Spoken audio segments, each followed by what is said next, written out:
Okay, so you want to buy a sports team, spend $1 billion, hire some players, sell tickets, and wait for the money to roll in. But here's the strange part. Some sports teams lose millions every year, while their owners become billionaires. The business makes almost no sense at first. By the end of this video, you'll know how teams actually make money, why winning can sometimes cost more than losing, why a stadium can be worth almost as much as the team, and the real reason billionaires keep fighting to buy franchises that look terrible on paper. Because there's a secret hiding behind every giant team valuation.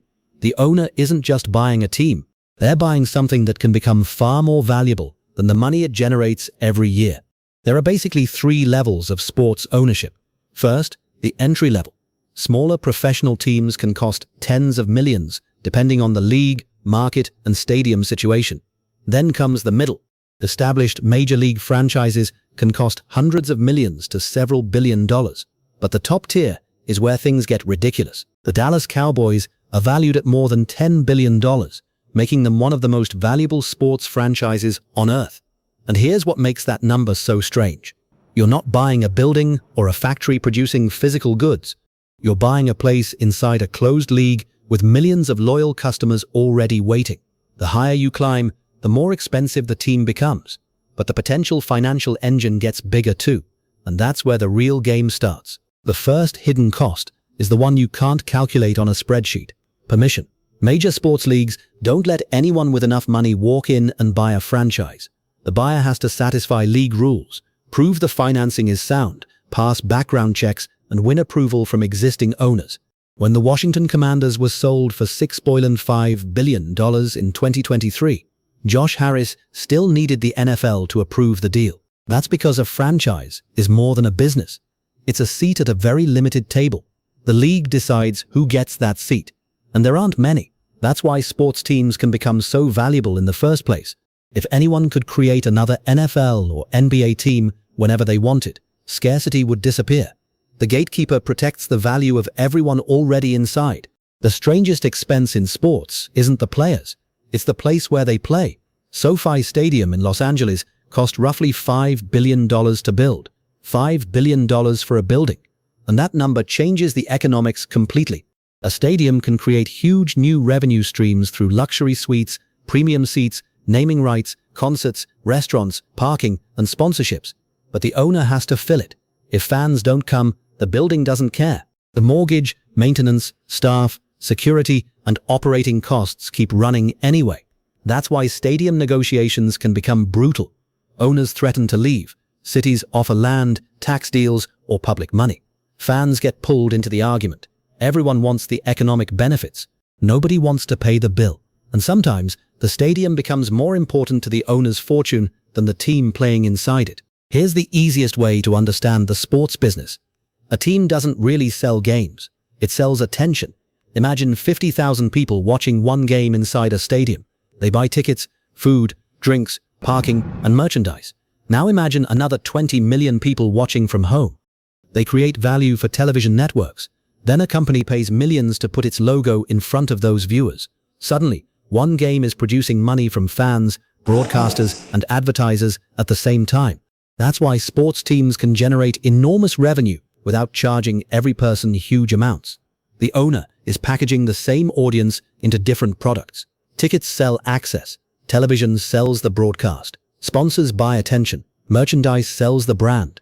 The bigger and more loyal the audience, the more ways the owner can monetize it. Sports isn't just entertainment. It's an attention business. Here's the reversal most fans never think about. The owner may care less about this year's profit than you do. Why? Because the franchise itself can appreciate in value. Suppose you buy a team for $1 billion. The business generates $30 million a year after expenses.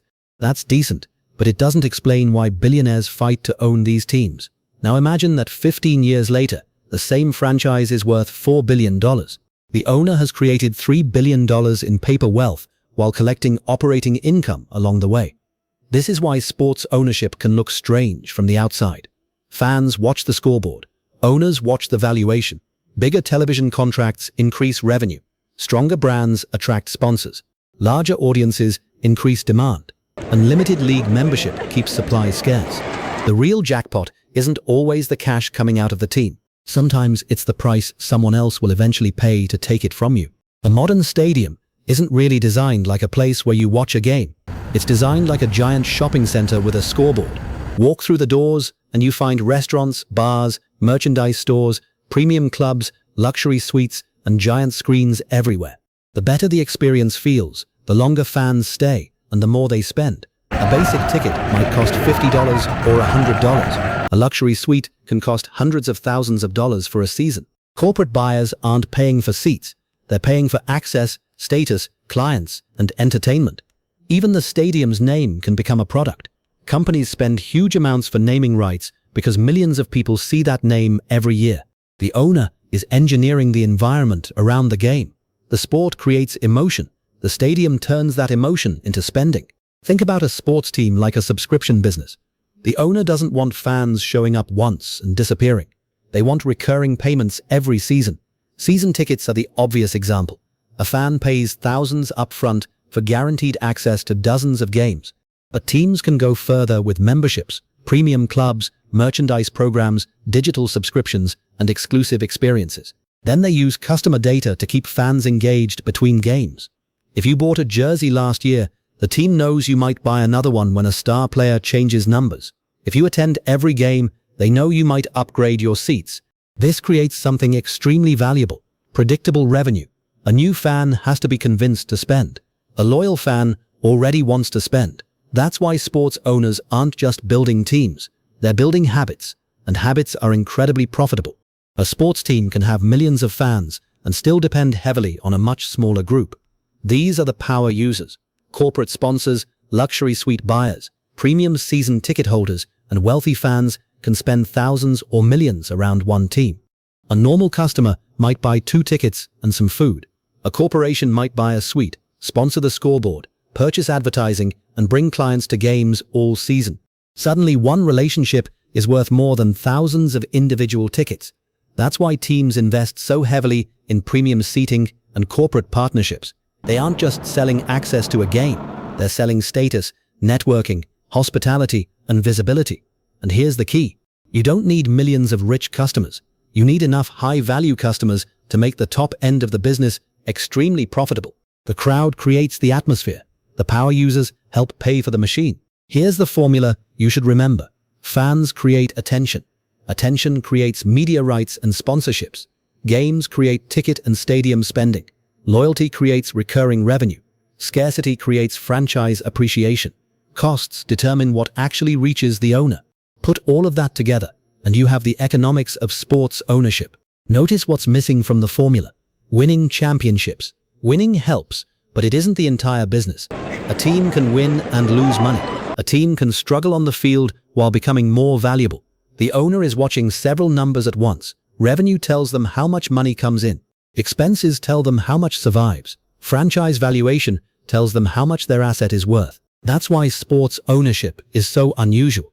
You're running a business while holding a scarce asset that millions of people emotionally care about, and that creates enormous upside. Here's the uncomfortable truth: owning a valuable sports team doesn't automatically make you a good owner. In 2010, the Texas Rangers entered bankruptcy after owner Tom Hicks faced heavy debt and financial problems. The team wasn't worthless. The ownership structure was the problem. Then there's the Arizona Coyotes. Their challenge was completely different. The franchise spent years without a stable long-term arena solution, making it difficult to build the kind of premium business that major sports teams depend on. In 2024, the team relocated to Utah. One owner had too much debt, another couldn't solve the stadium problem. Different mistakes, same result. That's why sports ownership is more than buying a famous logo. You're buying a financial system with enormous fixed costs. If the financing or foundation breaks, even a valuable franchise can become a very expensive problem. Put the economics into 2 scenarios.